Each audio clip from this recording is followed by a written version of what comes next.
Please stand for the President of the United States of America.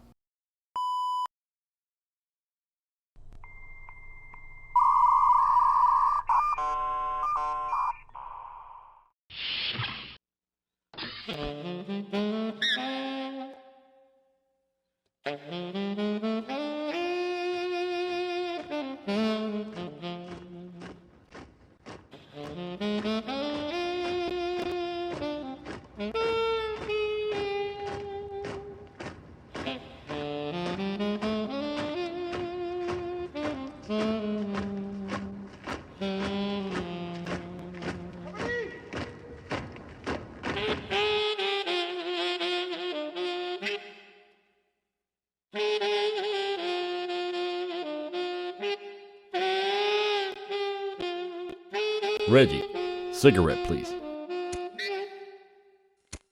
For you, man, anything. Good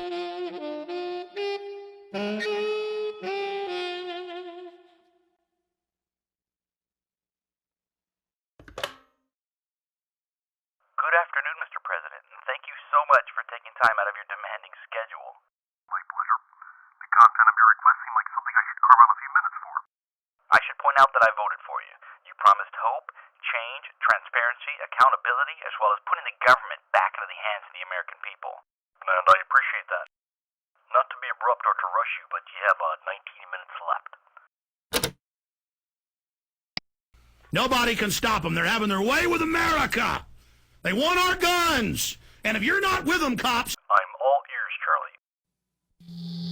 Who put this thing together? Me, Bassam. Who I trust?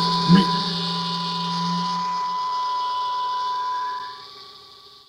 Are you aware, Mr. President, that the recent stunning revelations that 60% of the 9/11 commissioners have publicly stated that the government agreed not to tell the truth about 9/11?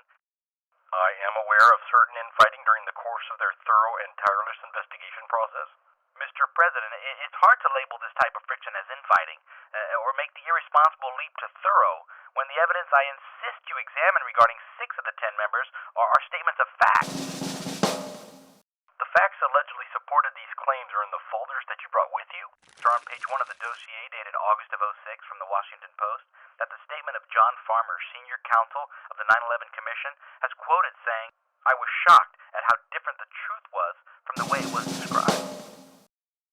That's right.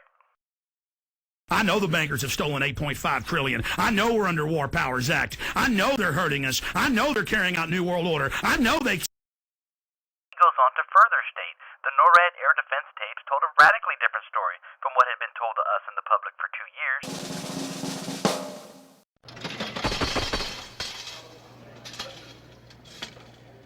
On pages 2 and 3, sir, are the statements Thomas Keene, Lee Hamilton, Commissioners Bob Carey, Timothy Romer, John Lehman, as well as statements of Commissioner Max Cleland, an ex-senator from Georgia who resigned, stating, "This investigation is now compromised.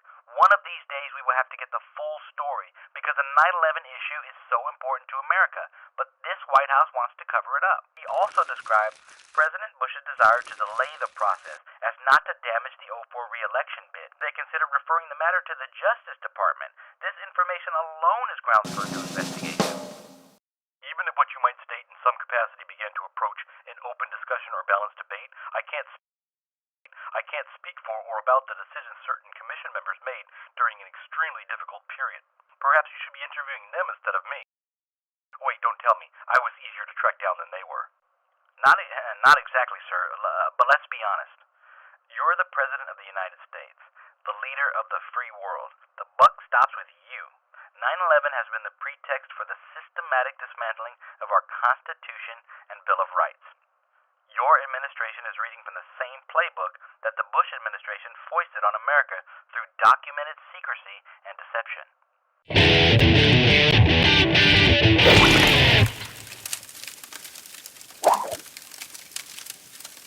You promised to abolish the Patriot Act and then voted to reauthorize it. You pledged to end warrantless wiretapping against the American people and now energetically defend it. 3. You decried the practice of rendition and now continue it. 4. You promised over and over again on the campaign trail that you would end the practice of indefinite detention, and instead you are expanding it to permanent detention of detainees without trial. I'm telling you, we must move forward. We must endure through these dangerous and politically challenging years ahead. Mr. President, we cannot move forward with a bottomless warren of unanswered questions surrounding that day and its aftermath. I stand with thousands of family members and victims, and guess what? They have the same questions I do, and probably a lot more. But I didn't lose a loved one on that horrific day, Mr. President, and neither did you. But since then, I, along with millions of other Americans, lost something we held true and dear for most of our lives in this great country of ours. We lost hope. You know what it's like to gut up to this and go out every day and go past the peer pressure? Mr. President, are you aware of the number of days it took to begin the investigation into the JFK assassination? If memory serves me correct, I believe it was 2 weeks. Close. 17 days to be exact. Are you aware, sir, how long it took to begin the investigation into Pearl Harbor? I would say about 2 weeks. Close again, sir. 11 days to be exact. Are you aware, Mr. President, how long it took to begin the investigation into 9/11? I know it must have seemed like a very long time to all the grieving families. 440 days, roughly 14 months. Does it bother you, Mr. President, that it only took 5 hours after the initial attack for Donald Rumsfeld to recommend and endorse a full-scale offensive against Iraq?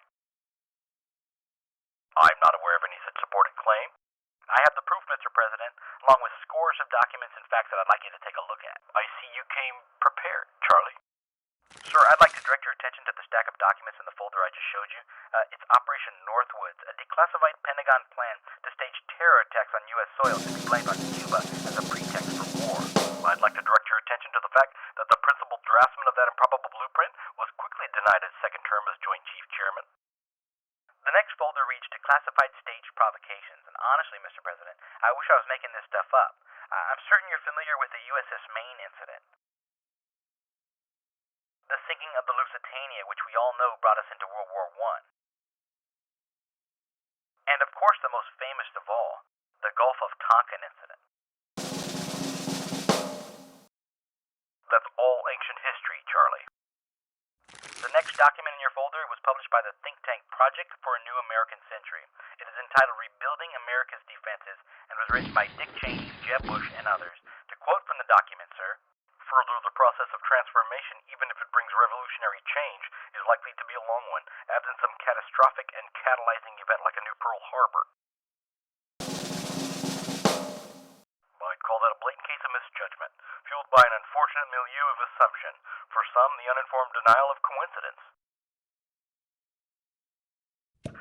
Dick Cheney didn't stop there. In 08, Pulitzer Prize-winning journalist Seymour Hersh and MSNBC both reported that Cheney had proposed to the Pentagon an outrageous plan to have the U.S. Navy create fake Iranian patrol boats to be manned by the Navy SEALs, who would then stage an attack on U.S. destroyers in the Strait of Hormuz.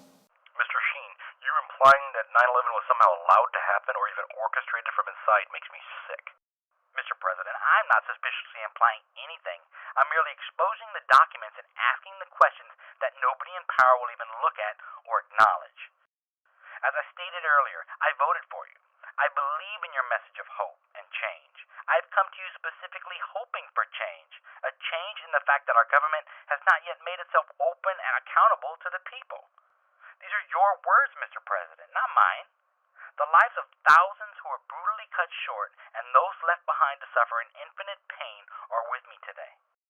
They are with me in spirit and flesh, and the message we carry will not be silenced anymore by media-fueled mantras insisting how we are all supposed to feel, deciding for them for 8 long years what can be thought, what can be said, and what can be asked. You know what it's like to go to sleep every night knowing you work for a bunch of psychotic killers and you bastards are probably going to end up killing me one day?